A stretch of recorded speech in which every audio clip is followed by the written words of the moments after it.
Kama kuna kiongozi, and I say this without fear of any contradiction, kama kuna kiongozi ambaye amefanya harambee, amesimama na bodaboda, hakuna kiongozi ananishinda katika taifa letu la Kenya. Ni kweli ama si kweli? That is the truth. Na ndio sababu katika uchaguzi uliopita niliinua wanabodaboda mpaka wakakuwa ndani ya conversation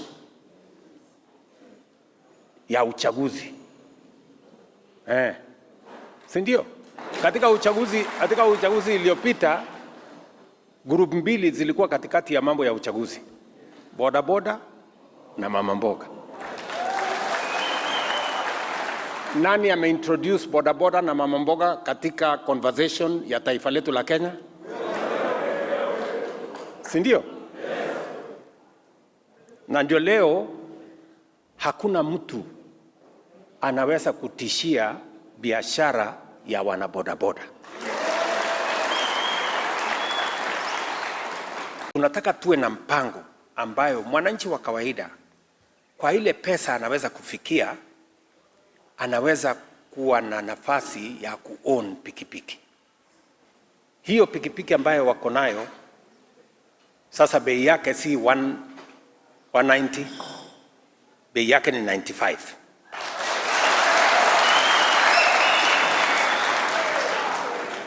Ile 190 imekuja ngapi? 95. Simeteremka chini by half.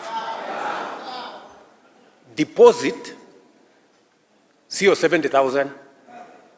Deposit ni 9,500.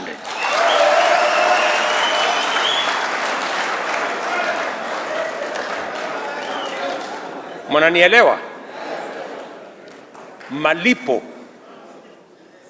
Malipo ya kila siku sio 500, ni 180.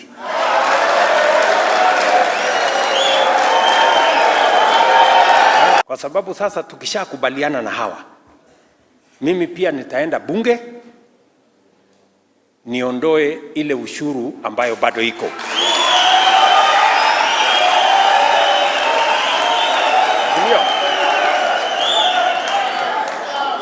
Na hiyo ushuru pengine itapunguza hii pikipiki by another maybe 10,000 ikuje chini. Tumekubaliana?